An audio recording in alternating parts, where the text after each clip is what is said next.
Yesterday, Joshua Igano was released. He has been fighting a case where he was charged with being a fake police officer. I've talked that several times, but the highest peak I could say is April of 2020, when KTN interviewed me on JM Karaoke's death untold story with Duncan Haemba. And I said that WAIGANJO was not a fake police officer. You can check that. Well, there's a problem there because legally, KTN was not supposed to air that beat. The editors are supposed to have silenced that beat because I was commenting on an ongoing case. That one was overlooked, but exactly 4 years after KTN had aired that, the very same points I'd said, it's as if I wrote the judgment on behalf of the judge.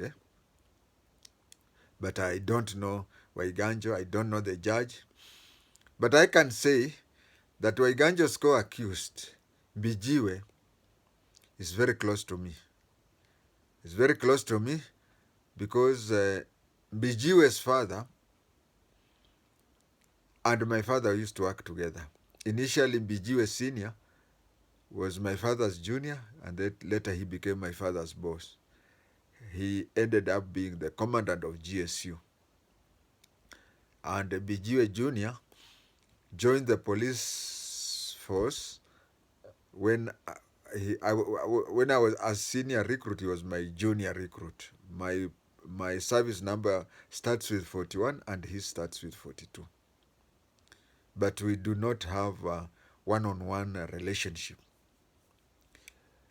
That is what I'd said. Now, allow me to say about WAIGANJO, because here I was on KTN just saying WAIGANJO was a police reservist.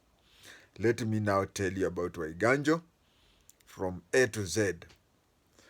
For those of you who either stay in Kitale or have visited Kitale, you'll find that on your way to Endebess, near the National Polytechnic, there is a police station there. WAIGANJO used to stay there and wait. He had a taxi there. You know, a police station being out of the CBD or any other important office being out of the CBD, usually taxi drivers take advantage because you may go to the police station a bit late and you have to be driven back. So he used to stay there. And you see, those people who hang around police station are very good informers. So he started off as an informer of the OCS Kitale. But as time went on, he became close to the OCPD Kitale, Trans Nzoia. And he continued that way, knowing senior police officers and even knowing PPOs and commandants. That is how he, first of all, from police informer, he was promoted, if we can say that, to be a police reservist. Police reservists these are part-time police officers who basically, I can say, they earn no salary. Their expenses are only reimbursed. So he became a police reservist. And let me tell you, if you have friendship with the police, WAIGANJO's fatal mistake was one. When he was friendly to the OCS Kitale, he used to look down upon the constables, corporals, and sergeants. These are the type of people who say, sisi tunakunywaga na ma-OCS. So when he became friendly to the OCPD, he started looking down upon inspectorate. And when he started becoming friendly to the PPOs, he started looking down upon OCPDs. Later on, there's a prominent Kenyan who died through a plane crash around Ngong. When he died, that is when I knew that Waiganjo's days were up, because Waiganjo had even been befriended that former vice president to an extent that he started looking down even upon PPOs. And I've told you that whenever he could go up, he would look down upon those people. So nobody could touch him because he had a connection to the Minister for Internal Security. Once the Minister for Internal Security, it's like you climbing up the tree. If you leave the branches to be there and you fall, you see those branches will, as you're falling, they'll break your fall. Huh?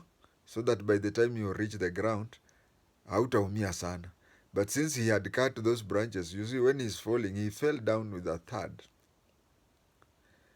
That is how Waiganjo is. And these people usually are the people, them plus we former police officers, are the ones who police usually like using in the collection of bribes and such things. But a police officer, serving police officer, would prefer an informer or a police reservist to collect bribes for him than a former police officer. Because a former police officer could even trap him to be arrested, jailed, or even sacked. And another thing is, when a former police officer gets 100 shillings or whatever, he would take, let's say, 40% and hide. It remains around 60%. He says, Mukubwa, this is what I was given.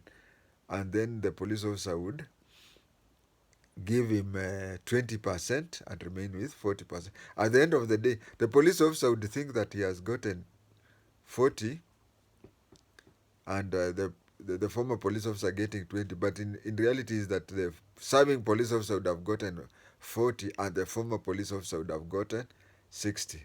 I don't say that all police officers, former police officers, are that way, but I'm not even trying to say that all informers plus police reservists are, but generally. So that is what, that is why and how everything you wanted to know about Waiganjo. If I meet him, I'll tell him, enjoy your life. At least you have gone with that. Even if the truth came late, at long last it has come. Thank you.